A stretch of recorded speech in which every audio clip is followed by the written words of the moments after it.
66 in That's what we did celebration of Ozzy Osbourne and Black Sabbath's final concert, Back to the Beginning. That's what we're Yes. talking about tonight. And legitimately, it's actually episode 66.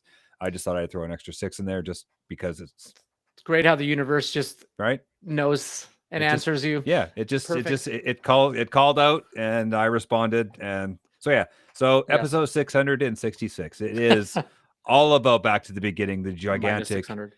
yeah, minus 660, but that's okay. So yeah, so we are going to talk about like the biggest metal hard rock show, I think, Of our lifetimes, I think. of our lifetime. I know the Freddie Mercury tribute concert was like that, but there was a lot more diversity in that. Yes. And this was just basically pure hard rock and heavy metal and all the way to thrash. It was a full meal deal. And I know I was on the couch at 6:45 in the morning waiting for it to start.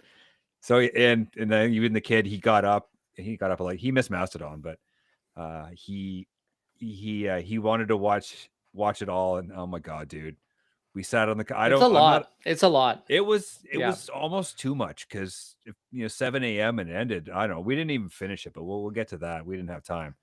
But yeah, I wasn't able to watch the whole thing. I have to go to work, so I watched pretty much. I watched casually for the first couple of bands. I had it on and I was doing other things, but I was still paying attention to it. On the computer, it was on my side monitor, and then I watched up until Metallica, and then I had to go to work. And then when I got home on the Saturday night, I watched the rest of it, like the last 2 hours, basically. Yeah. So, but it was in total, it was almost like 10 hours worth of concert. Yeah, footage, it was. Really. And I had it on my phone, but I was casting it to my TV. Nice. Yeah. And for the first, I don't know, basically the whole morning, it was like it would just kick me off Apple AirPlay, like all the time. Really? It was awful. That had to have been frustrating, hey? It was, and then you read in the comments, I can't cast it, and all this. Everybody was having these problems too, and it was just.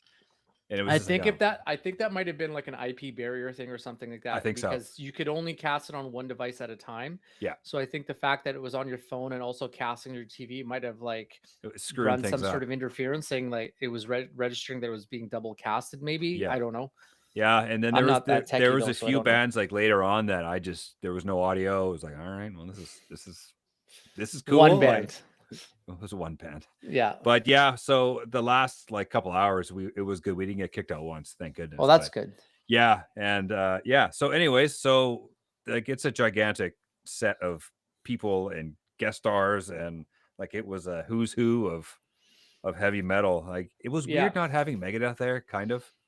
Okay, let's talk about the elephant in the room here, and there's probably many elephants in the room. Yeah. Though, so the big thing about this entire concert is that there was a band that was removed from the show. Yeah. Because from the digging that I've done, and it's one of 3 bands. Okay. I already know it's not one of them because they would have never been invited in the first place. That's Iron Maiden, probably, right? It would be Iron Maiden, Megadeth, or Motley Crue.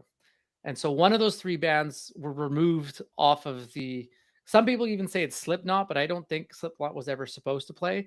I don't think they were. I don't think they're really connected to Ozzy, other than Kelly Osbourne, and that's another thing we'll talk about after. But yeah.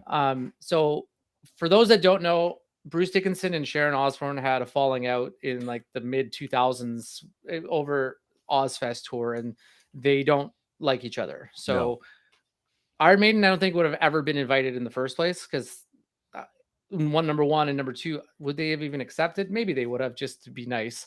I don't think they would have. So it leaves you to the fact that it's either Megadeth or Motley Crue.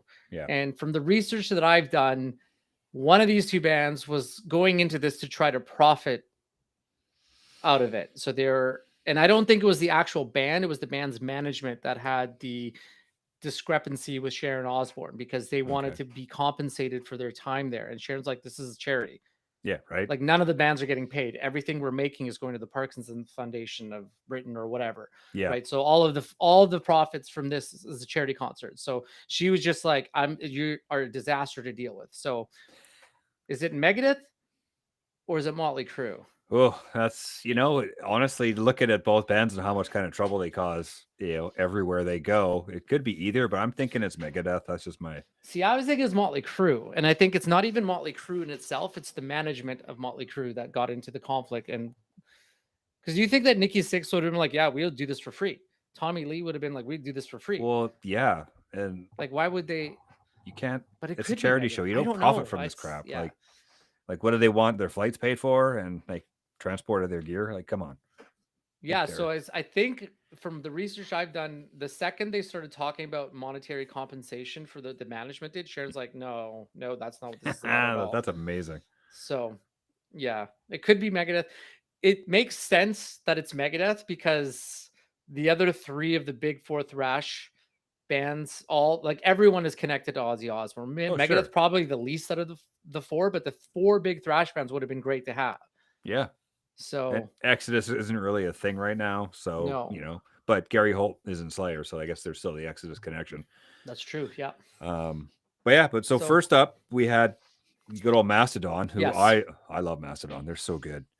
And most bands only played, 3 songs. Yeah, Was I think every band played 3 songs until after the second supergroup. So well, Gojira, yeah, that's right. Because actually, after the first soup, Gojira got 4 songs, and then the Alice in Chains got 3 songs. Gojira got 4. Yeah. So, and, well, the third song they played is only like 2 minutes. Yeah. Their Olympic song. Oh my god, that was good. That was cool. It's so good. Anyways, but we're talking Mastodon. Yes. So they play Black Tongue and Blood and Thunder, which are just absolute thumpers. And then, because I really want to focus on the covers of what bands played what covers, because that was the thing that really interested me to see who would choose what. And then Mastodon chose Supernaut, which makes 1000 complete sense. And I was having audio issues during Supernaut. I couldn't hear the vocals. I don't know if you could. Yeah, I could. It was fine. Oh, okay. So yeah, I was having, streaming problems at that point, and I was like, come on, just stay with me. But Supernaut's such a cool song and such a groovy song. It's just this. I mean, they're the perfect band to do it, and to have that sort of when they had Danny Carey, Mario Duplantis, and Eloy Casagrande from Slipknot come out and do the extra. He's such a good drummer. Oh my god, the extra percussion is like, now we're talking. Because I'd be willing to bet Slipknot was there because Jim Root was there. We'll get there. Sid Wilson was there too. Yeah, so they were whatever, wherever Corey Taylor was. Yeah. What did you think of Mastodon when you watched? I'm gonna make a blanket statement here. For every band except for maybe Lizzie Hale, and actually probably just Lizzie Hale. Okay. I think every single band struggled with the Black Sabbath covers. Yeah. A lot of them did. We'll get to the worst band of the night, which... What? Come on. We'll get to them later. I have a theory about that too, because I know where you're going with that. But it's... I think Mastodon did great on their cover. It was interesting that the singer was singing it too. Yeah. Or the drummer was singing. Yeah, singing. Brand's got more of the Aussie type voice. But for real, even with Metallica, who has done many Black Sabbath covers, James still struggled with the vocal of it. We'll get there. We'll get there. So I think as a general statement, every band struggled with it. And except for Anthrax. Into the Void was awesome. Yeah. It was awesome. Yeah, we'll get to musically it was all great. Everything was good. Well, we'll get to the musical deficiencies of certain people later on. But, okay, I just want to say, if you're coming in here for us just to say how amazing a 10 out of 10 and just like really pump the tires of this concert, this is not the podcast for you, because Mike and I like to break apart whatever topic we're doing and talk about the good and bad things. Yeah, sure. We're giving you guys a critique of what we thought. Absolutely. And we're not just going to be like homers and saying it's 10 out of 10, everything was amazing, because let's face it, any concert you can go to, you can go like there's positives and negatives. And that's because even looking at the social media, everyone's like, oh, Guns N' Roses were great and this and that were great. And, so great to see Bill Ward on drums. Okay, sure. Dude, when he took his shirt off, you're like, put your shirt back on.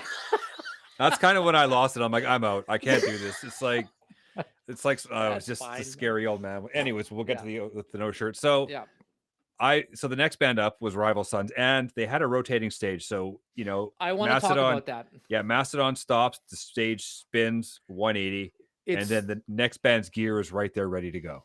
It's production genius. Oh, sure. Because what it allows, so for those that don't know, yeah, like Mike's right. There's a rotating stage. It's Yeah. cut in half. It just spins 180. And so as the band is playing, the next band up is already setting up their equipment behind the stage. Yeah. And then when they're off, they just flip the stage 180. It allowed a lot faster time between bands. So it was like 10 minutes maybe, and then the next band was playing.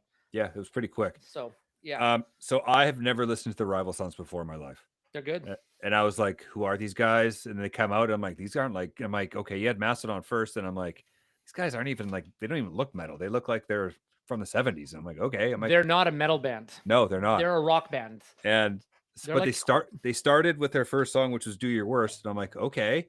Then I'm like, this is oddly very Black Sabbath from the early days. I'm like, this is like first two records, Black Sabbath. I'm like, all right. I'm like, they had the riff rock going, and the singer. Man, that dude he's really good. Had some pipes out there, barefoot in a suit. Yeah, it's a great look. Yeah, I thought they were really cool. And then most bands played their cover last, but they decided to put their cover second, which I thought was kind of neat. They did Electric Funeral. Yeah. Which I guess you can think of Black Rival Sons as like more of like a hard rock version of the Black Crowes almost. Yeah. They're very Black Crowesy. That's kind of the vibe I was getting, was just sort of a harder edge. Yeah. Harder edge Black Crowes.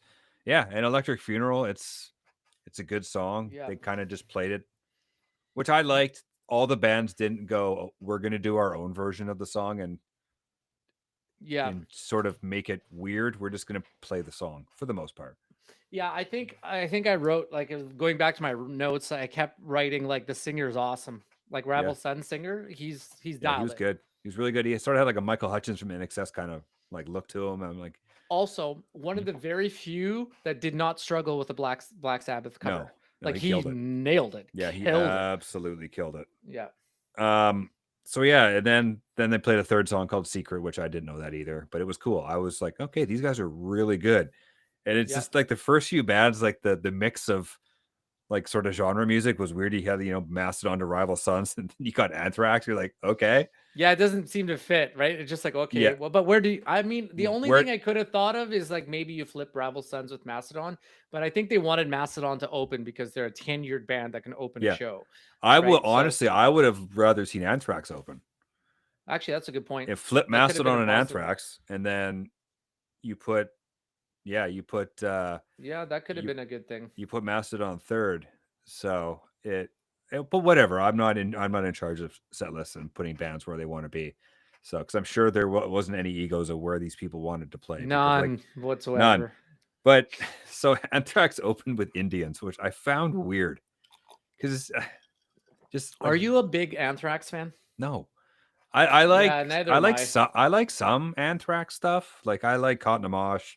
I like the John Bush stuff more than the Belladonna stuff. I don't know many songs except for the Public Enemy, whatever. Bring song the noise. Yeah, thank you. Bring the noise. Like I know that, and and Scott Ian with that goatee thing. I just wanted to go up there with a razor. Shaved his goatee in like 40 years. I don't think so because it doesn't look like it.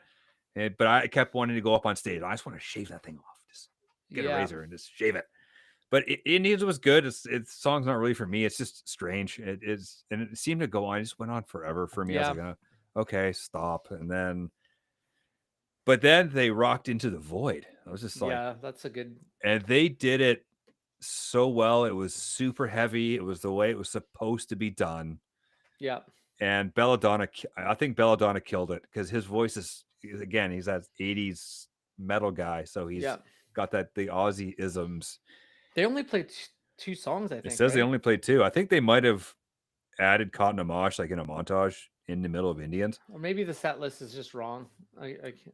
There's a lot to go through. I can't remember everything. Yeah, so we'll be here all night if we're gonna nitpick everything. But did you like Anthrax? I know you're not a big Anthrax guy either, but they're fine. Like they're tight. They're fine. Like I mean, they serve the purpose, right? Like, but I'm not a big Anthrax musical. No. I don't know what it is about it. They just seem like they're just the black sheep of the thrash metal genre, right? They're I shouldn't say black sheep, but they're out of the big four, they're the worst. I don't want to say that. Well, but they're also put Metallica, Slayer, Megadeth, or Megadeth Slayer, depending on who you ask, and then Anthrax. It's tough. I wouldn't say black. They're not the worst. They're just the most. I think they're the most diverse. because they added the hip hop element. They were always like That's a they good weren't point. straight up thrash. They were, they had the hip hop stuff, and then in the '90s, That's a well, very good every band point. changed in the '90s except for Slayer. Slayer They stayed were Slayer. yeah, they were the most willing to try different things Yes. early on in their career than any of the other big And four, whether right? it worked So, or not, they were willing to try. Where Yeah. none of the other big four were really. yeah, that's a good point, actually. Yeah. So Yeah. so up next we got Hailstorm. I don't do me really dirty. have. Don't do me dirty. I am, because I really have nothing good to say about Really? Hailstorm. I don't like them. Like like the song, the Love Bite song, I thought was not good. It's not for me. It's not Well, my. you might. Okay. It's All right. I'll it's say too this. modern rocky for me. It's like Yeah, radio rock, and I'm I just get like, it. I "Meh," get it. right? And I was just I kind of think she was my MVP in terms of like the energy that she brought. okay. She was so excited to be there. She was. Lizzie Hale, and I think she was too excited. I think that for me, she's living her best life. she's living the dream, and I think that might have got, for me, for her vocals, I got the best of her, because she couldn't contain herself. And but they played Perry Mason, which I thought was cool. That came out of nowhere. I'm like, sweet, because you figured everyone's gonna be playing early Sabbath, early Ozzy. Dude, I love the fact that they played Perry Yeah. Mason. So That was that- such a deep. Well, it's not a deep cut, 'cause It it is, was like but the it single is. off of the album. But I would never in a million years would I expect Perry Mason to come out No. at the tribute show. Like, No. you just don't. It was awesome. Like, it was And really cool.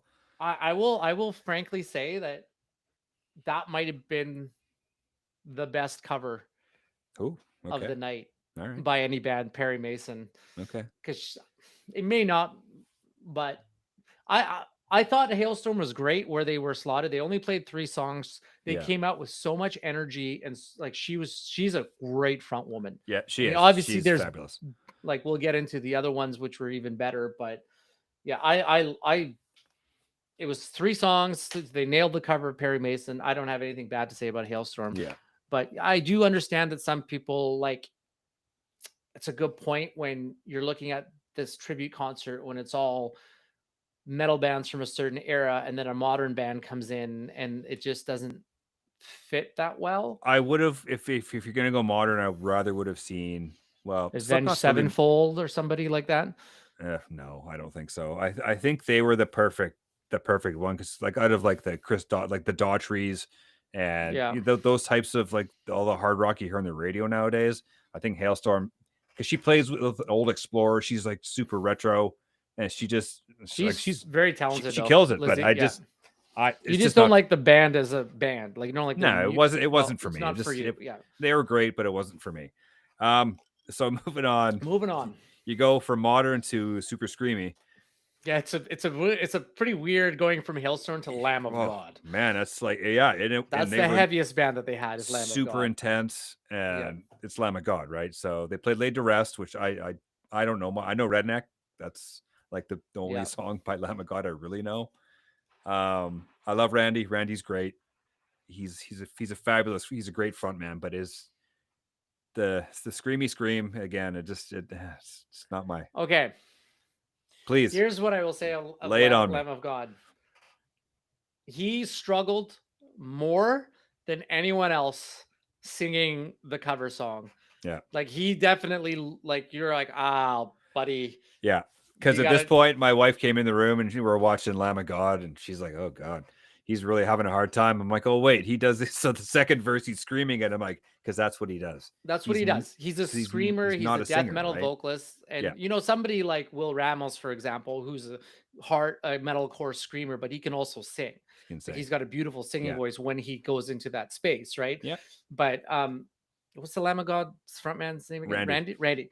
He definitely struggled when Yeah. it came to like singing the actual singing parts of Children of the Grave. Like you could Yeah. tell he was way out of his comfort zone, Yeah, but which he is did it. fine. But he Yep. he did it anyways, right? That song, like I was saying to the kid, I'm like, can you believe this song was written in like 1971? It's still I'm current. like, it's like it's so metal, it's so heavy, Yeah. and I'm Yeah, like, if you and he's actually like, think about the breakdown of that song, it's like, a good- heavy song. good God, like it's just, who's doing that back in the day, right? Like no one, just nobody does that. It's just, I don't know. Those guys for Sabbath were I mean, insane. musically, that's probably one of the best songs for Lamb of God to do because it is It- a very heavy Black Sabbath song. It's probably the only one really, that or Under the Sun, but that was taken by somebody else. That So Children of the Grave riff is like it Ugh. screams death metal. Dun, dun, like, dun, remember dun, when White Zombie covered it back in the 90s? so good. Oh, Why wasn't man. Rob Zombie here? I know. Where was Rob Zombie? That's a That's maybe a he's good filming question. a movie or something, but I would have Maybe assumed he's- White Zombie or Rob Zombie would have been Yeah, here. Rob 'cause Zombie would have done something. Would have done Children of the Grave. Come out and do that, right? Do If Dracula. anybody knows, let us know. Please, because Or that just make something up and let us know. Why was Rob Zombie not there? That's interesting. Yeah. So now we're up to Tom Morello's All Stars, Supergroup A, as they call it. So Supergroup A was comprised of Lizzie Hale, Jakey Lee, which played on two Eventually, yeah. So Jake that was a little, so fun. That was awesome. That was like the biggest rock star moment ever. Okay, so I just want to say something really. You'll get back to the super, or just finish the super group. And then I Okay. have a comment. So yeah, wait, Jakey Lee, Nuno Betancourt, which is your guy. He's your boy. Respect to the Diego Jota jersey that he's wearing. The absolutely, Liverpool guy that was killed rest in this peace. weekend. Yeah. David Ellefson of Megadeth, Mike Borden, and Adam Wakeman, who is Ozzy's keyboard player.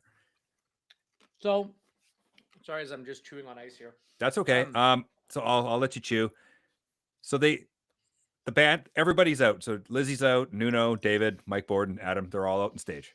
Awkward silence for 15 to 20 seconds. And it's just like dead silent. It's like, where's Jake? The funny thing is, all of the band members just start looking around at each other. They had no idea. What are we supposed to do? Because yeah. So Jakey Lee was supposed to start the song. Yeah. He's not on stage. No. He's nowhere to be found. And everyone's looking around, and then Lizzie, I think, goes in the mouth saying, "Can somebody find Jakey Lee? He's supposed to be on stage." It's amazing. Like, it's such a rock star thing, right? Yeah. But the thing with Jake is he's got arthritis in his hands, carpal tunnel. His hands are a mess. And he did really well. Because they were supposed to play Bark at the Moon instead of The Ultimate Sin. But he said no because his hands, he doesn't have the dexterity to do it. And he struggled during Shot in the Dark. You could tell, but The Ultimate Sin, he killed it. Dude, that's a great song. I'm like, okay, so this guy's got carpal tunnel and arthritis in his hands and wrists. I'm a crappy guitar player. I can't even do with this man a quarter of what this guy can do. Because I was watching him play and I'm like, holy shit. Like he's unreal. You just, especially Shot in the Dark, you're like, yeah, there's nothing going on in that song. It's like, oh my God. There's a lot of nuance in that song. Yeah. You don't realize. Yeah.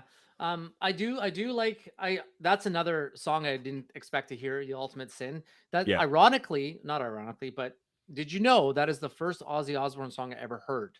Really? It was The Ultimate Sin.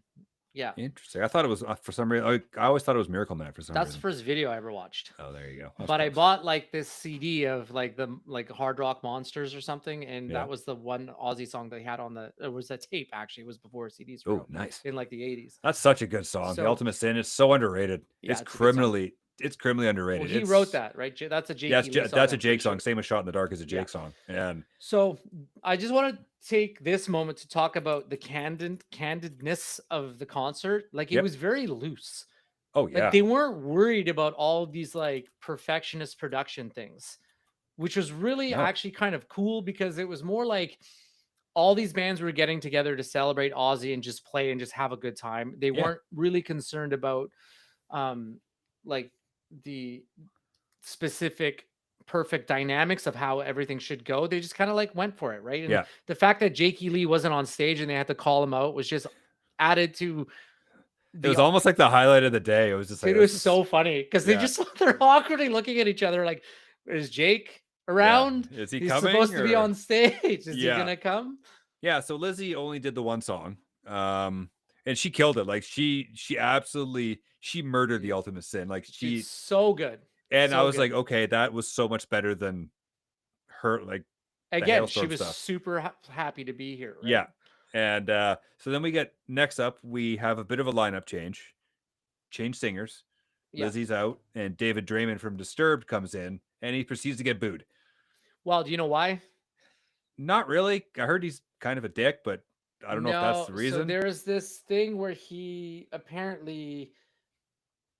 Okay, I did a little bit of research on it. I looked it up. I just watched it from a TikTok, so I don't know how valid this is. Maybe somebody can help explain it for me. But he's involved in controversy because he went to like a military camp and like was autographing like bombs or something. Oh yes, And so, based on what's going on in the globe right now, a lot of people had a problem with f- him being there because, yeah, and he's connected to the military and he's whatnot. Jewish So, too, so Israel's been bombing yes, the shit out of yes, everybody, and yeah. okay. So that is a bit of an issue, right? So my So hypothesis that he's a dick is true then. So he's a dick. maybe, yeah. Whatever. You guys can make your own mind up Yeah, about that. whatever. Yeah. I didn't think his vocals in that song were very good. It's just me. I didn't. He was fine. He was fine. He was the wrong voice for Shot in the Dark. I rather would have seen Lizzie Yeah. sing Shot in the Dark, honestly. I think she would have killed that too. Yeah, I think they did her a little dirty.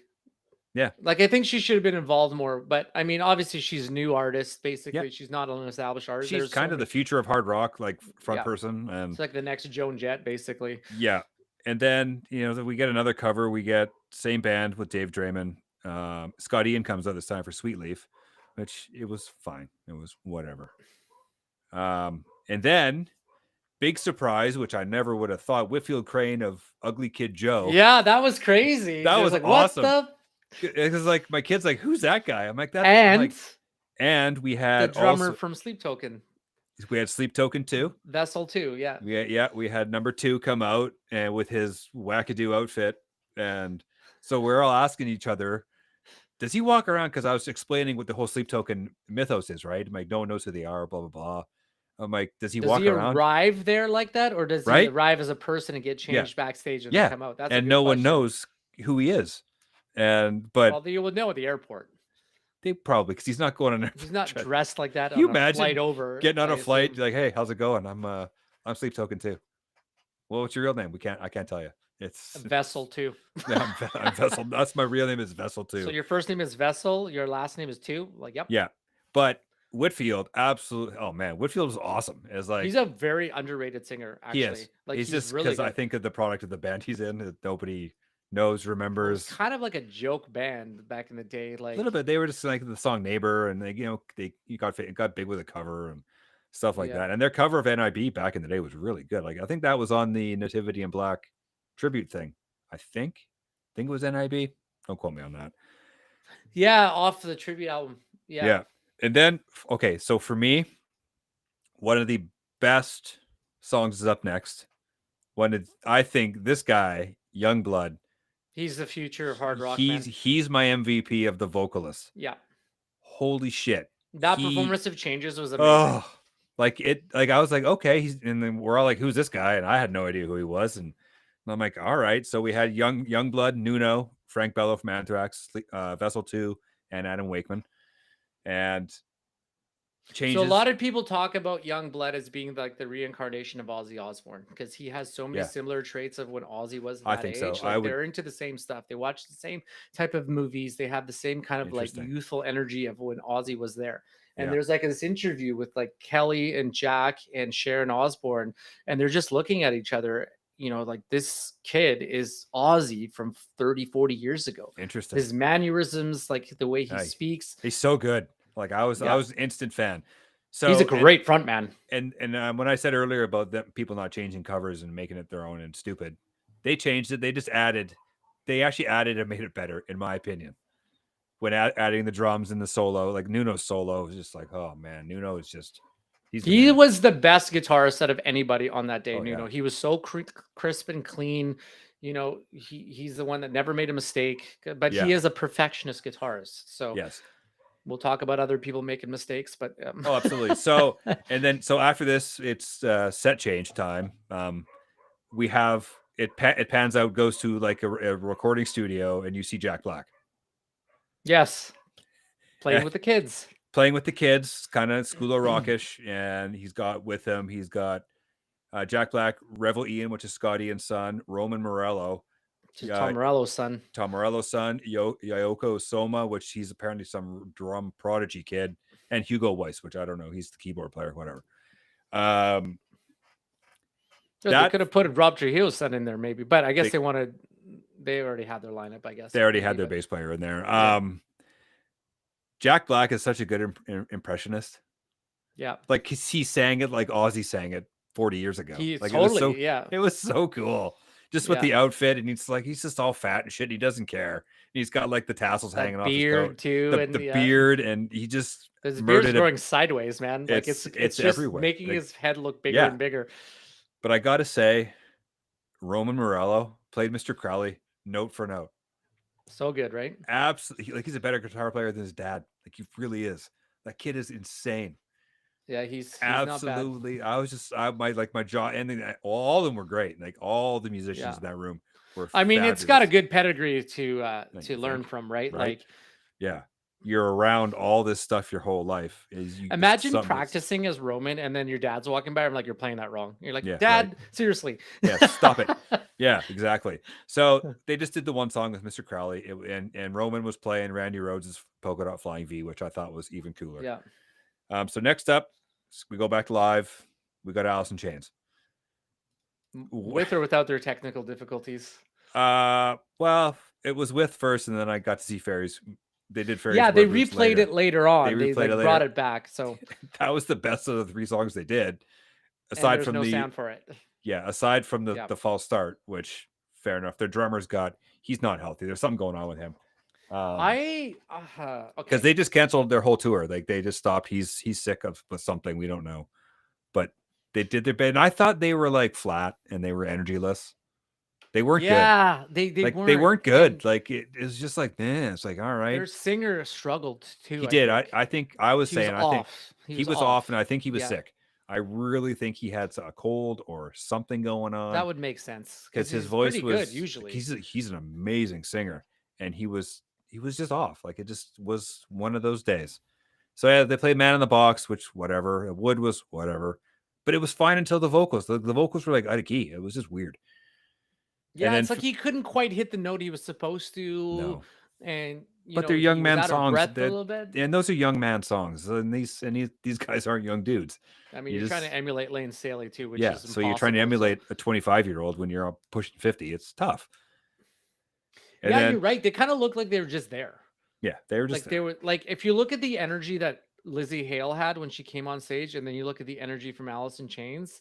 Yeah, like it's just so polarizingly and especially different, right? going from like Believer Changes, which was like jaw-droppingly awesome, and then Jack Black doing his thing, and then it's just like they were just like they're just there. It was just... I think you're right. So my biggest problem was with his singing. Like he was just off. It wasn't great. Like it made me realize I'm like I'm good if I never see them live. Like I'm good. I'm like I'm out. They're a band I don't need to see. So yeah, so we won't spend much time on them because we're going. We got things to get to. So now Gojira, which this is the band me and my son were both one of the ones that we really wanted to see, and they did not disappoint. They're so awesome. They're very good live. So awesome, and so they opened with Stranded and Silvera, both off of Magma, which I thought was kind of interesting. My only problem with Gojira is the vocals weren't loud enough. They weren't. And that was the music drowned out the vocals. Yeah, that was a common thing throughout the day. Just from the first part of the day. Like it got better later on. Like obviously when Ozzy and Metallica and Black Sabbath, like the vocals were great there. Yeah. But yeah, like you couldn't hear him. Yeah. You couldn't hear the words he was saying. Which was a shame because the vocals are such a big part of their sound. It was a shame. It was just not mixed the way it should have been. No. Right, and there's nothing that the band could do about that. That's up to the sound guys. They're at the mercy of the sound guys. And then I found interesting when they said when they did their Sabbath cover, they're like, "We don't do covers. This is probably the only one. Like, we're not a cover band. Like, it's not what we do." Did you pick up on his comment about he was talking about like, well, here we're gonna do our patented cover, and just like the rest of the bands who are running around with like the lyric sheets trying to learn the words last minute. Yeah, exactly. I wanted to see the behind the scenes before when people are like sitting there like, oh god, I don't know if I can do this. I don't know if I can do this. Oh, I can't remember the notes. And that's one thing I would have liked to have seen more was more stuff. Yeah, because there obviously were cameras back there. Come on. Like that's you could have coming out in a DVD later on, probably. I would, yeah. A what? A what now? Well, what DVD service? There you go. So they did Under the Sun. It was good. It was the only Gojira or Sabbath song Gojira could probably do that fits their sound. Going back a little bit further, though, they had the opera singer that came out. The French Revolution song, which was nice too. So she was into it. She was really into it. It was really cool. Yeah. Do we want to talk about the drum off? I thought it was stupid. That was just me. It was a waste of time. It didn't seem in sync. No. It seemed like they were going for something, then they like realized, let's this just isn't move through it and working. move on. And like Chad Smith at one point was like, all right, he's like, I don't know, whatever. So it was whatever. It was. Yeah, it seems like it wasn't even rehearsed, or it was just like, just have three guys go on there and figure it out. And they were like, sure, I guess. But we made comments of the funny how the drum sets, like Danny Carey's was like the size of a football field.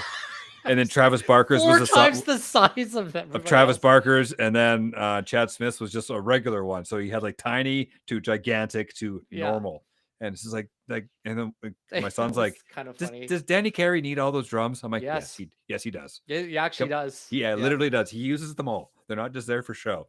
So yeah, the drum off, whatever. Travis Barker, he's a hell of a drummer. He's awesome. Too bad he's in Blink-182. Yeah, that's just, I just gotta say, that's again not my style. So now, I was okay. Like, the drum off was just like, I mean, I would have liked them to actually do it. Yes, because it didn't seem to be a drum off at all. They just had three drummers on stage, and then they all have their like moments of solo and then they work jam on the drums. Symptom of the Universe, and you're like, oh, all right, whatever. Yeah. But so Supergroup B comes out, which we have Billy Corgan, Tom Morello, KK Downing from Judas Priest, Adam Jones, Rudy Sarzo, and Danny Carey, which I got to say, Adam Jones is the most fascinating guy to watch playing guitar because he looks like he doesn't give a flying fuck about anything and he does not want to be there. Because he just like the face was like stone faced the whole time. That's Tool for you though, man. But that's Tool for you. He's just you get enigmatic characters basically. Yes. Because Maynard's into it and the bass player is super into it. Danny Carey's doing his thing. Adam Jones he's just like, whatever, man. I'm just here. So so this first group, they did Breaking the Law by Judas Priest, which I thought Corgan nailed it. Corgan was he was good. Yeah, Corgan. Well, he's got an Aussie sounding voice though, if you think about it. The funny thing about Billy Corgan is like he can do metal, but like you've known him from Smashing Pumpkins, which but he doesn't want. He just doesn't want to do that. He has these moments where he really wants to tap into this metal vibe. Yep. Right. Well, like their newest record, there's a lot of heavy stuff on there. There's a lot of heavy stuff on there. Yeah. So then they did Breaking the Law. It was good. It was faithful. It was a great Priest cover. Then they did Snowblind again with Billy, same band, which I thought was awesome because Snowblind's such a great song. And then things for me got a little strange when Sammy Hagar came out. It was he did not fit. It looked like he was unsure of what to do. Well, because he's like 100. Well, I mean, everybody was 100. Well, true enough. Everybody's 70 plus. But he seemed very uncomfortable singing Ozzy Osbourne songs. Yeah. Or the one Ozzy Osbourne song.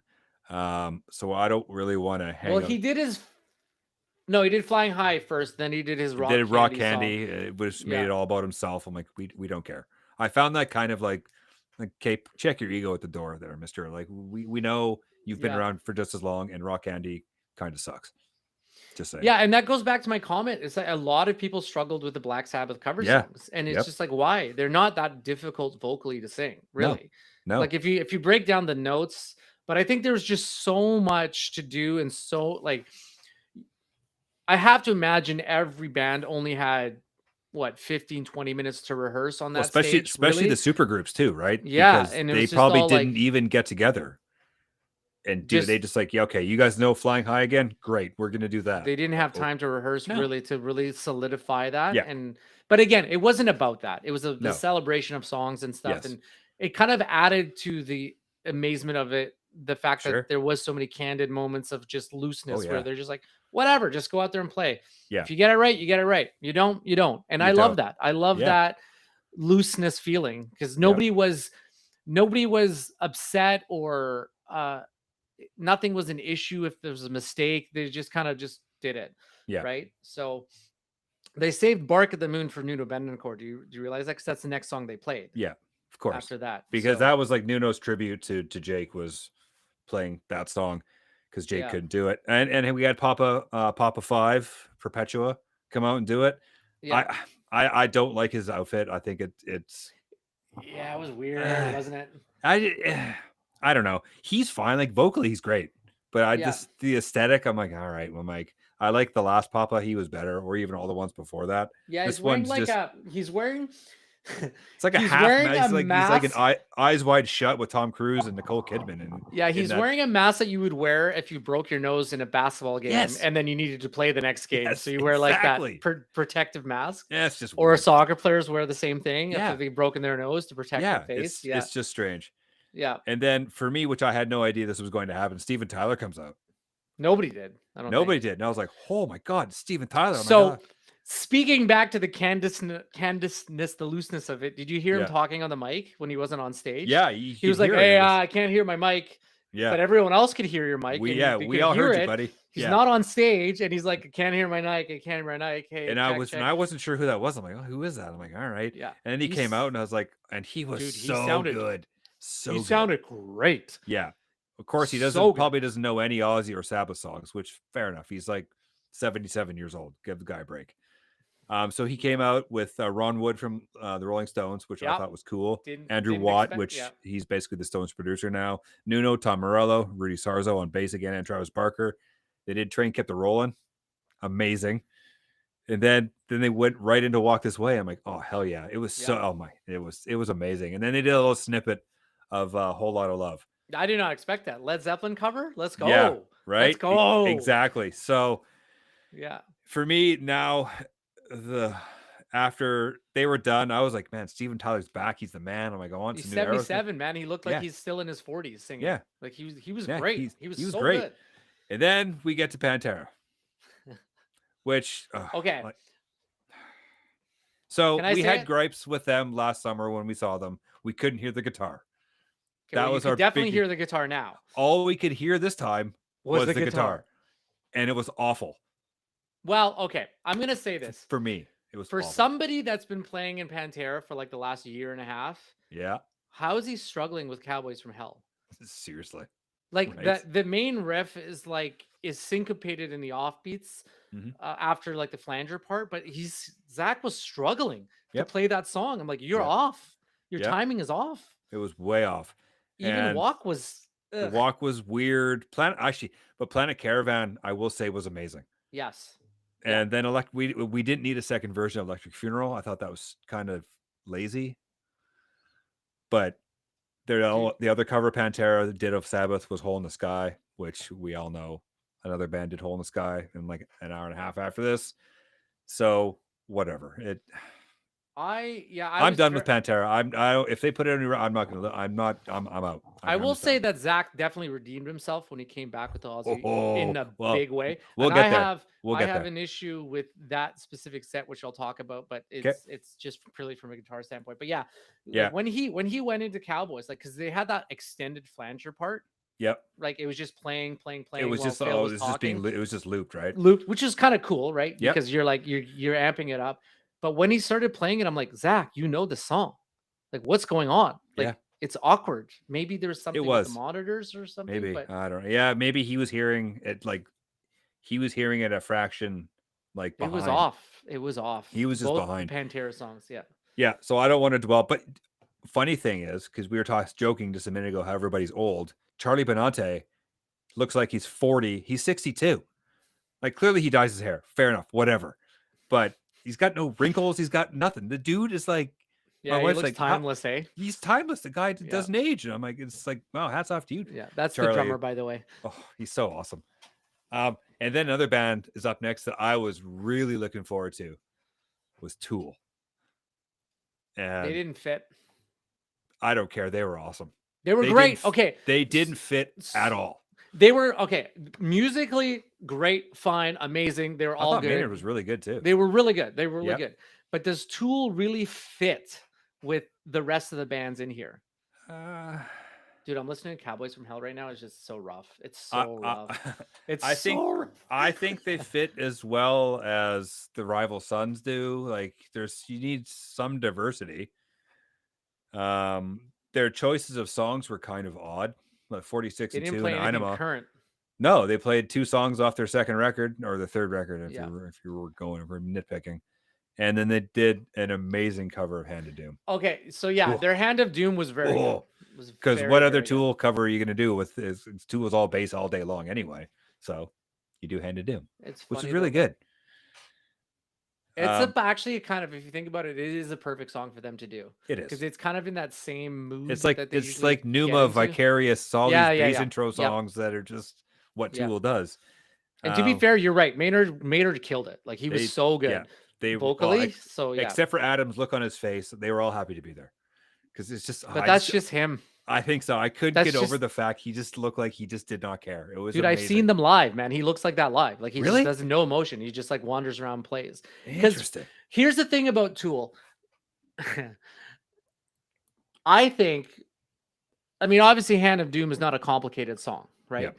But Tool really layers in so much complexity in their songs with like their interesting time signatures Sure. and like all over the place that like you can't just casually jump in and play a Tool song. Like there's so many factors that you have to have in your mind. Yep. You know, especially being Danny Carey. Like there's not many people in the drummers in the world that can play Tool songs. Well, look how Like, long I it took Mike challenge it- Portnoy to figure out Numa on drumming. Dude, It that's took him, freaking impossible. Took to, him like 5 hours to do it. and he's the Dream Theater drummer. Yeah, he's like Captain he's one of the Frog. best. Yes. Yeah, right. So there's a lot of layers that go into Tool songs that people don't understand, and the amount of focus and concentration that you have to navigate a typical Tool song Yep. is quite vast. So, but yeah, and Tool is always about the music. They're not about any one individual. That's why Maynard's No. always plays in the Yeah, background. it's just they're like a collective. It's just there is there. no front man for Tool. No, Maynard's there in the isn't. back. And So, it's in the, quite and the other two literally in the are- back. Yeah, which I thought was really cool. Okay, so you didn't watch Slayer, so I'll go. I did I'm not gonna- see only band I didn't Oh watch. my I had to get God. ready for work. So I don't like Slayer that much. Like I don't like because to me all their songs, like they're a great thrash band, but all their songs kind of just would well, sort they're of all the same. they're all the same, right? So they come out, and I'm like, oh yeah, here we go, Kerry King and his stupid Warlock guitar and chains, and it's like, get over it, like whatever. I mean, And then- yeah. And then Tom Araya walks on stage, and my son's like, that's the singer of Slayer. I'm like, yeah, he's supposed to be like the nicest guy on the planet. It's the He's I a guess pretty nice guy, apparently. Yeah, Yeah. that's the rumor. He's like the greatest guy, and I got to say, because they haven't been doing like they've retired. Well, they're broken up. Well, they tour, Like they're but- done. Like they've yeah, stopped. But They tour here and no. there, but what they play some festivals. But Tom Araya, man, he was good. Like he was just they were on point. Like they were so tight. So they opened. yeah, with they Disciple. sounded like they would have sounded Oh. 30 years ago. Yeah, that's Like and they're- that's what They really still have got the me. energy, the endurance, the dexterity. Oh, they were Yeah. they were awesome. So they did Disciple, War Ensemble, which that song's pretty kick ass. That's a great A song. Wicked World by the Sabbath cover. They kind of did the first half of Wicked World, then they went into South of Heaven. So and it's for kind of me, like five. Yeah. Yeah, and for me, like Raining Blood, the mosh pit, because they had a lot of shots from like the drum view. Yeah. The pit was like the biggest mosh pit I've ever seen in my life. It was literally like it was almost literally the whole general seating part of the stadium. The whole soccer field was like this gigantic circle pit. It was wild. Yeah. The circle of death. And that they call it in the- crowd were nuts for these guys. And then they finished with Angel of Death. And like when we get to the next band, I'm like, how the hell is Guns N' Roses following this up? Because Slayer was like energy level like Hailstorm, but they were brutal. Like they just it's an onslaught. It's a musical they onslaught. did 25 they minutes. They knew the assignment. They They knew got the A+. assignment and they They did. delivered. Yeah. They went and killed everybody. That's I mean, I did literally what they watch did. parts of it later. So like Yeah. I watched the last song, which was Angel of Death, and the first song, and then it went Okay. to Watch a Raining shower. Blood because oh my god, yeah. it's so good. I'll watch it later. So- I can yeah. Yeah. So next up is Guns N' Roses. We all know Axel can't sing. We've worst known band- this for I'm gonna years. say the worst band of the day. No, the Guns N' worst Roses. vocalist, the worst vocalist of the day. Sure. Because Well, I'll say worst performance. yes. So here's my theory with Guns N' Roses and how Slash and Duff can be in this band still. So all They're the bands deaf. they have inner monitors. Well, so what I think they do is they in each of their monitors they have the guitars, the drums, and the bass, and no vocals in their monitors. Probably. So they don't hear what Axel Axel's doing. No, because how the hell can you keep? How could you keep going? I understand you can listen to it later and you know what he sounds like. He was awful. Like people were cheering, and I'm like, what the fuck? Like He doesn't have it anymore he vocally. doesn't, and it's sad because he's a great front man, but he just doesn't have the pipes anymore. He sings as It's because he never sang properly. no, he's like his Like voice he is shot. really, really crunched his voice. and really tried to get that dissonance through, but he didn't do it in a healthy way in the 80s Yeah. and 90s, and now he's just not capable of doing it. And I so what will my say this though, okay. they made it not about themselves, No. because Oh no. the first 4 songs they did were all Black Sabbath covers. Yes. So that was interesting to me because everyone else just did one Black Sabbath cover and then did Yeah. the rest of their own stuff. But Guns N' Roses did "It's All Right," "Never Say Die," "Junior's Eyes," and Sabbath Bloody Sabbath. Rough for all 4. Like Axl yeah, was rough for all 4. and the fact they played songs off the last Sabbath record with Ozzy before he was kicked out, "Never Say Die" in Junior's Eyes, which was Those are deep cuts, man. deep cuts. Yeah. They were rough. Like Junior's Eyes was good. I thought Axl was a little. I was saying to the kid, I'm like, he's a little better in Junior's Eyes. And Sabbath He Bloody was Sabbath. fine when he did the Guns N' Roses songs, though. Yes. Like when he did "Welcome to the Jungle" in Paradise City, because that's his comfort zone, right? Yep. I will say this: Slash was flawless. Slash was wonderful. And that new Like, drummer they got, that dude, man, that he dude can could drum. thump. Man, that dude could thump. They're a tight band. I'd like Yeah. to see them. Well, they did that with Scott Weiland, but have a singer that, no offense to Axl, but have somebody that can really belt it out. Did I tell you that Sebastian Bach filled in for Vince Neil for Motley Crue? Oh, he probably killed it. And then everyone is like, can we just replace Vince Neil with Sebastian Bach for the rest of the tour? Like the comment section was going wild. That's amazing. Can you hear my dog barking? No. Good. Yeah, I'm like rewatching the Axl part. He's just so you just can't get there anymore vocally. So what my son said, in Family Guy with the old man that has the whistle in his voice? He's like, that's what he told me. That's what then I couldn't get the visual. Hey Chris, how's it going? Yeah, Why that don't you guy. come inside for a little Sunday? Yes, exactly. That guy. And then I couldn't get the visual out of my head.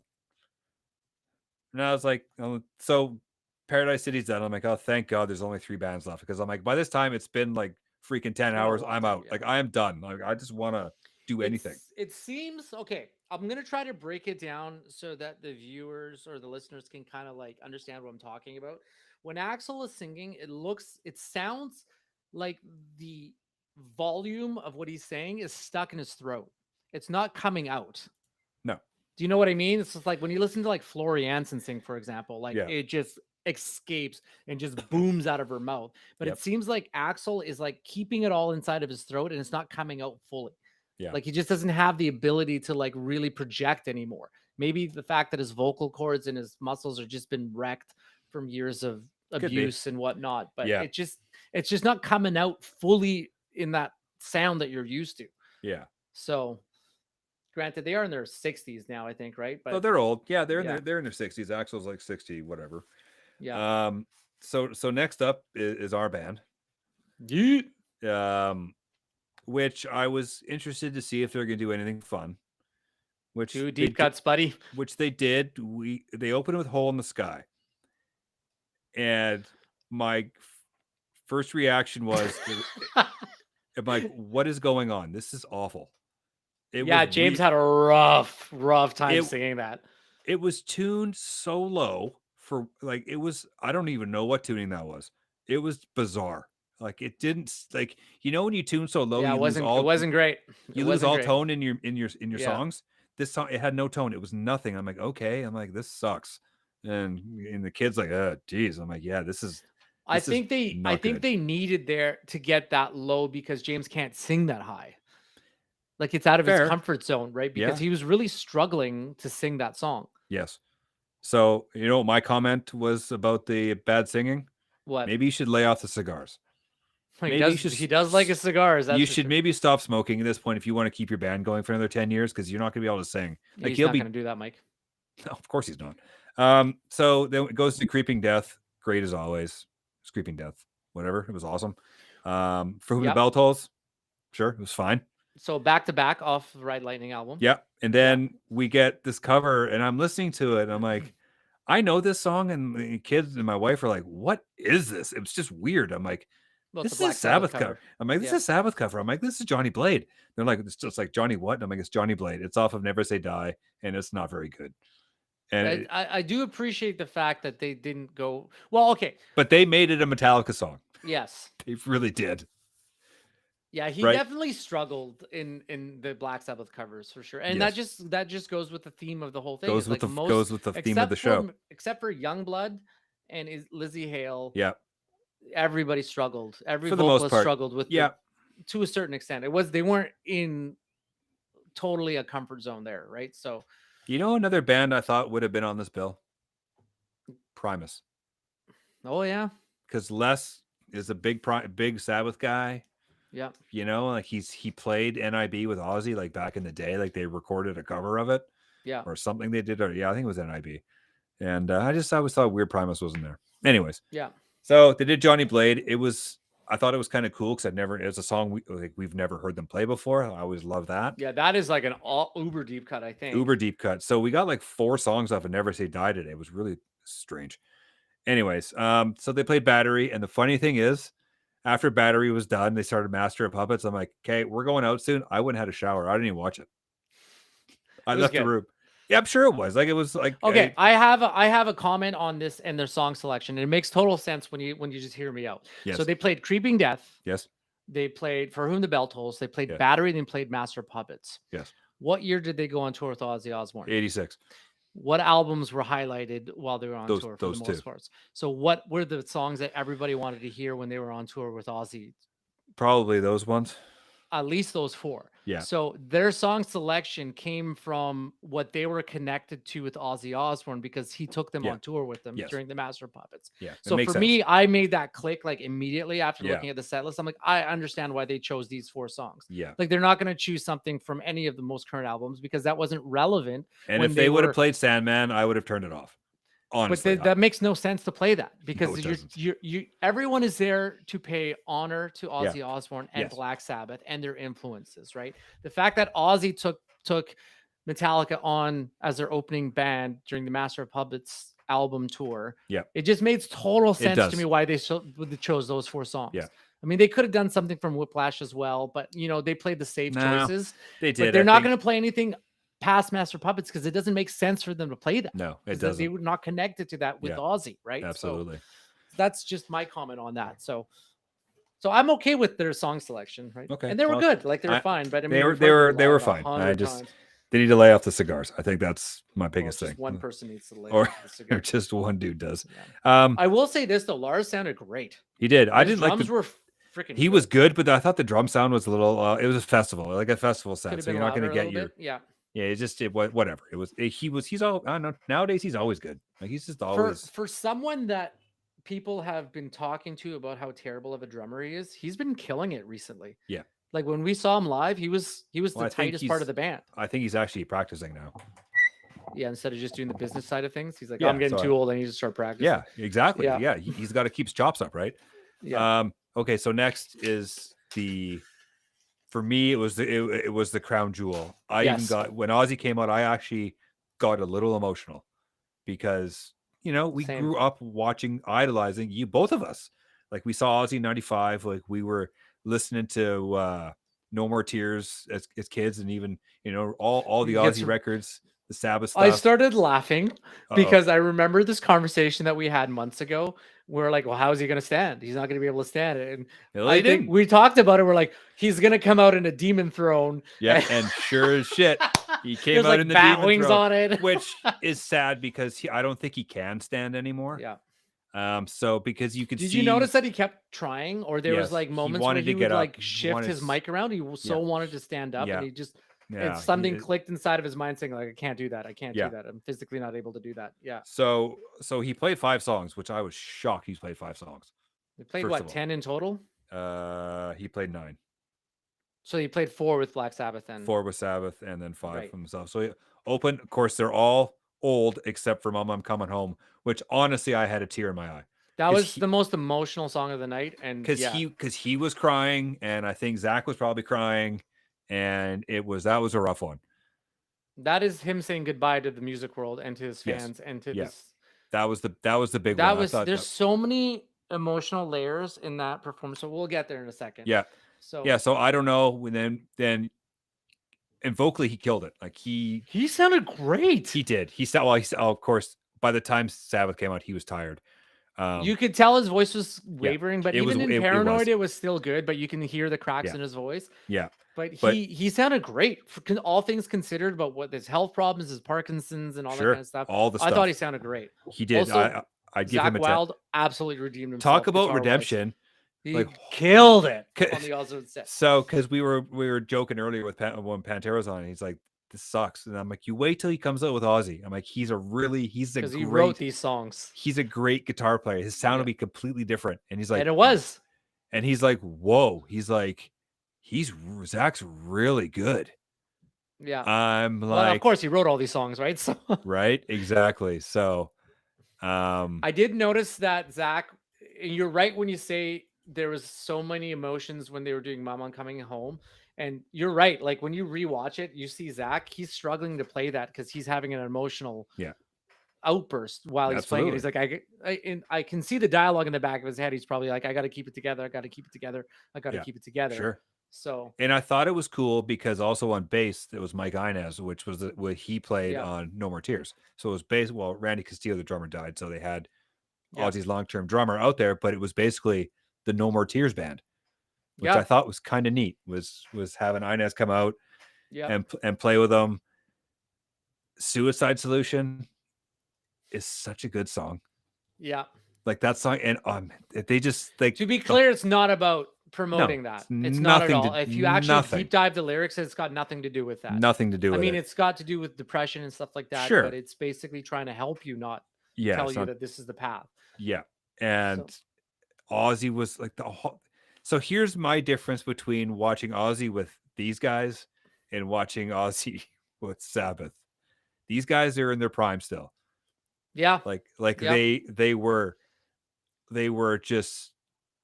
there and they were killing it.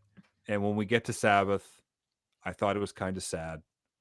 Well, I have one comment which I'll say right now. Apparently, Tony Iommi, I remember reading this somewhere. I think he has been quoted as saying he's never been more nervous to play than this concert. You could see it, especially during War Pigs, because we're just going to go right. Okay, Ozzy was 10 out of 10, and that was which is hilarious because you would have said that he would have been the weakest link out of. I would have thought it would have been the scariest, saddest thing I've ever seen. But no, Ozzy, it wasn't at all. It was. He killed it, man. He was the most so good. uplifting. It was awesome. So we get to Sabbath.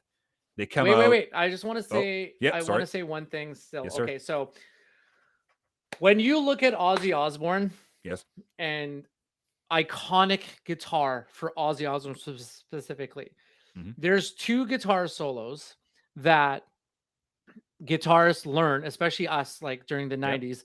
One is the Mr. Crowley solo. And the other is the Crazy Train solo. Yes. They did Zach Wild dirty.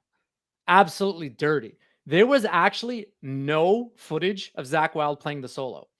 So like when I'll say Crazy Train for specific. I was yelling at my monitor. I'm like, where the hell is Zach? Because I understand this was an Ozzy show and you want to like highlight Ozzy, but you want to also highlight moment. He's paying homage to Ozzy and Randy Rhoads. Right? And he killed a guitar solo. Oh, and man. Like when you watch the Crazy Train, for whatever reason, the director decided to do this wide shot of the entire stage from like really far back. I'm like, this is Zach's moment. Yep. Like show him doing the solo. Yeah, and man. You don't see it at all through the solo. I was yelling, going like, what are you doing? Like, give him his moment on stage. And you didn't. So so that kind of pissed me off a little bit, but whatever. Like, what I get.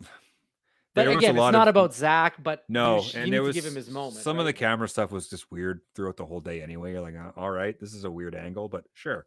I guess it goes to the point of like the candidness and like the looseness of it. Like no one really had.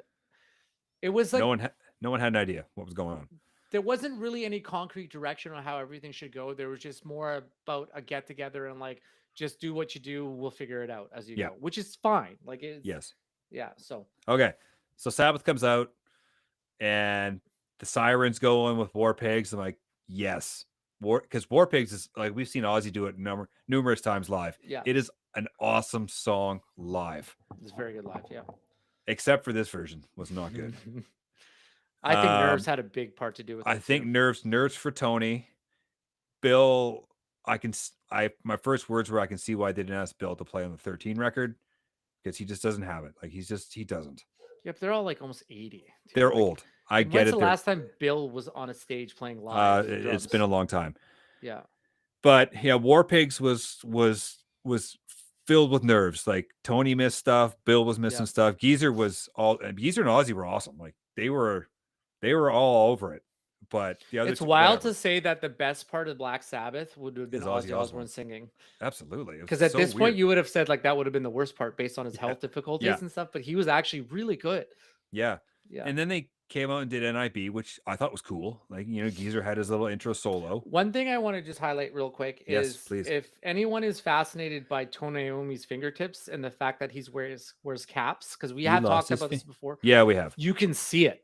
You can see the finger caps he's wearing if you watch like the YouTube videos of like War Pigs or any other songs. You can actually, or Paranoid actually is the best example of that because he plays left-handed, so the guitar is reversed. So you can actually see the caps that he wears on his middle and ring finger, I believe so. Yeah. On his right hand, right? Because he strums with his left hand. Yeah. So, anyways, go ahead. NIB was actually redeeming. It was really good. Like I think the nerves were out. And going back to War Pigs. War Pigs is a tough song to play cold, especially on a guitar point, because you have all those little nuanced little, one bar little solo parts. And you they should have. They should have started with Paranoid. They should have. They because really Paranoid should've. is a ridiculously easy song. It's quick. You get your nerves out. Or even Iron Man. Come on, do Iron Man. Yeah. Iron Man's easy. Iron Man's not hard. But hey, whatever. I would have saved War Pigs when they're warmed up. But on the flip side, you wait for the band to warm up, or you wait for Ozzy to get super tired and then he can't sing. That's a good War point. Pigs at the end. So you do the hardest vocal songs early, right? And then you do the hard stuff Paranoid's first. Pretty easy to sing. So it's all about Ozzy at this point, not about the other three. So NIB was great, and actually we had to go out, so we turned the TV off, and I did not watch Iron Man or Paranoid. So you are going to tell me about Iron Man and Paranoid. Okay, so you can see the decline in the energy level as they go through the set. Yeah. I think Paranoid was a great way to close off the show. Like honest to God. The funny thing at the very end of Paranoid, so once it stopped and he got a standing ovation, Tony Iommi, Geezer Butler, and Bill Ward walked off stage. Yes. And Ozzy Osbourne's looking around, swearing at them. He's like, get the fuck back here. Because and in that moment, what he's like, I don't want this to be just about me. You guys, this is back to the beginning. Yep. So I want you guys on stage to share this with me. But they left Ozzy there to like get all the accolades at the beginning. So that was a kind of a cool moment where he was calling them back on the stage, saying like, no, you're not leaving me alone in this. Like we started this together. We're going to end this together. They did come back on stage. They did come back on stage with a cake. With a cake. Yes. Because what's the better way to say goodbye to a band than with a cake? No way Ozzy knew that the cake was coming. No. Because he wouldn't have said, it was hilarious because he's like looking around and he's like leaning over in the chair and he's like, you can see his mouth and he's like, get the F back here. Where are you going? Get the F back here. Yeah, right. So one thing I want to highlight a little bit, and it's very evident when you start watching, like when you watch the Black Sabbath part, is he's definitely struggling with emotions because he's got that like glazed look on his face and he's just like trying to hold it together. Like, but you can tell there's so much going through Ozzy at that moment. Oh, sure. Knowing that this is the last time he's ever going to perform. Well, and he said that so many times. Yes. Yeah. And how many times did he say, you have no idea how this is making me feel right now? Yeah. Like, it was awesome. Like, I'm so glad. Like, was this necessary? No. Like, do you really? It's a good send-off, though. If this is the last concert he ever did, he wanted to be surrounded by these influences and the people that he influenced and his friends and comrades. I'm going to say something this might be inflammatory. Oh, boy.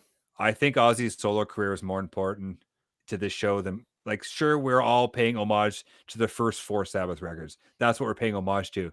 Well, 6 technically. I don't think they played anything off 5 and 6, did they? They did 8, yeah, they didn't do any. The South by Sabbath did nothing off of. They did changes off of 4 and Snowblind. Yeah. But I think I would have, for me, I would have ended the show with Ozzy's solo set. That's just me. Like I Yeah. didn't need to see It Sabbath didn't again. fit. It didn't fit thematically with what they're going for, though, because the No. whole thing was called. No, I mean Black Sabbath needed to end the show because the whole Yes. title of Sure. the festival is back to the beginning. Yes. So you I go get full it. circle back to the very beginning, and that's probably why they played. Well, I mean, if I you don't know. wanted to do the full circle of life thing, they should have ended with Black Sabbath, the song Black Sabbath, Yes. because that was, I think, the first song they ever wrote together. They should have. Yeah, absolutely. If you're if going you wanted truly to back to hit the beginning. but there's probably issues with the fact that they can't play it or whatnot. And it's not a deep cut, but it's a deeper cut than the rest of the set that Black Sabbath played, right? Well, you could have knocked out NIB and put in Black Sabbath then. Yeah, so that's probably what if I would have done differently. if I would we're have if we're probably nitpicking, but then you have everything off of one record, basically. Except Black Sabbath was on one, was on and the then first one. the other three were on two. So on Paranoid, right? I would have But it's just- really it's just championed for for them me- to do a fifth song. Yeah. And what I would have done if they were able to do one more song instead of doing 4, they would have done 5. You start with Paranoid Yep. because that's the easiest song to start with, and you end with Black Sabbath. You keep everything else the same. So you go Paranoid into War Pigs to NIB to Iron Man, and then you close it with Black Sabbath. That's But ideally what. I just thought it was weird because after Ozzy set was on all the confetti, all the shit, Yeah. like the show's over. Like it's over. You're like, okay, cool. That was great. And then you have to wait for half an hour, and then Sabbath comes on, and you're like, all right. Like this is clunky. Like this is clunky, and they sound like they're all dudes in their late 70s, as opposed to Ozzy. You with know the what they band should in have done? Honestly, they should have bridged it so that there was no break between the two. Yes. Right. So it 'Cause I should have think been Ozzy- Ozzy, 'cause and Ozzy- then Tony Iommi would come on stage to replace Yeah. Zakk Wylde, but you saw Yeah. that all in the moment. That would have been fine. Yes. You We know? didn't need 25 minutes. Like, come on. Yeah, it took a while. Well, they did Like they should have play- had both sets of gear on stage at the same time. And then once Crazy Train is done, they're all out. Yeah, and then I see the what you're four saying. just I they just come don't on think right they away and could have keep done it Ozzy any in other way though, right? but yeah. keep Ozzy in the Yeah. moment. Don't let him get tired. Don't let him come down at all. Like just keep the momentum going. So 'Cause do I you think think that like 25, 30 minutes of downtime really affected his Yeah. performance? I Yeah, see what you're absolutely saying. do. Yeah, Because you're right. I He was absolutely. better vocally during Ozzy than he was during Black Sabbath, Yeah. for sure. But then Yeah. again, he's already been on stage for like almost an hour. Yeah. If you think about yeah. it, right? Yep. So But he had his tea and his water and his throat spray. He That's had all his stuff. It was so cute to have his big teacup. I thought that was it's kinda funny neat. though, because like 30 years ago, there would have been, Not a other plate stuff. of narcotics and beer and whiskey, and now it's Yep. like herbal Now it's- tea, throat yeah. spray, water. Yeah, exactly. Yeah, but I'm glad it happened. Like I really am. I'm Yeah. glad because it was a cool spectacle to watch it for $25 or $30 or So whatever did it you was. sit and watch for the most part, or were you Yes. like Oh, yeah. out and about No. doing things? I was on my couch and I'm not like a TV watcher very Really? much. Okay. I sat there all day. See, I'm the Ex- opposite. I got more dialed in when it got closer and closer to Ozzy coming on. So like for the first couple, I was totally casually watching it, like for Yeah. Mastodon, Rival Sons, Hailstorm. Well, I I'm would a pay big Mastodon attention- guy, so I Yeah, was so super. that's true. Yeah, I yeah. was already invested at 7 Yeah. a.m. to watch Mastodon. Yeah. And I don't think I Yeah, really talked about Iron Man or Paranoid, but they were fine. They were good. Like Okay. they're nothing like crazy bad or crazy good. okay, Paranoid I'll was probably Paranoid. I'll watch them. Yeah, The funny thing is, though, I don't know if he purposely screwed it up or there was like an elaborate intro, but the very beginning of Paranoid, you're like, what is he doing? Because there's like Oh. a couple notes that he was playing, but I think he was just testing out the guitar. oh, And then it okay. went into the Yeah. banana, but there was like stuff at the beginning that you're like, did he forget how to play it? Yeah, right. So So yeah, so that's our supersized sort of, I guess, review critique, the good, the bad, and the beautiful. yeah. Which it was an amazing show to watch. There's artists I'll never watch. It is exactly what it needed to be. Yeah, I think so. Like it was a celebration of a bunch of musicians getting together to pay honor to Black Sabbath in their own ways. You Yep. know, it was loosely done. I shouldn't say it was loosely done. I keep saying that, and I don't mean that. in It a really negative. wasn't, but it kind of appeared to be that way because of certain of artists doing their. I don't think loose is not the right term. I think they were just okay without getting emotional or upset about anything that would happen. They Yeah. just went with the flow. And if something was wrong or there was an error or the sound cut out, they just whatever. They just kept Yeah. going. Like it wasn't about that, right? So it And wasn't hats about off to yeah. Nuno and Scotty Ian for being on stage for like the whole show. Yeah, they were there for quite some God, time. they played a So lot of tunes, and that's a yeah. lot of stuff to learn and to know, and to be that deeply entrenched in everything. It's Hey, those guys. Nuno's one of my top 5 guitarists of all time. No big deal. He's amazing. So, Yeah. yeah. So that's an hour and 15 minutes of Back to the Beginning. Maybe we'll do this in 2 parts. I don't know. Yeah, I don't know. We'll figure figure that it out. out. I just might put the whole deal out. Whatever. Yeah, why not? Why not? Supersized episode. Supersized, because it was a supersized event. We watched 12 hours of this so that you only need to listen to an hour of us. Right? Exactly. So yeah, so that's it. Until next time, we will be back with something fun. See ya. Bye-bye.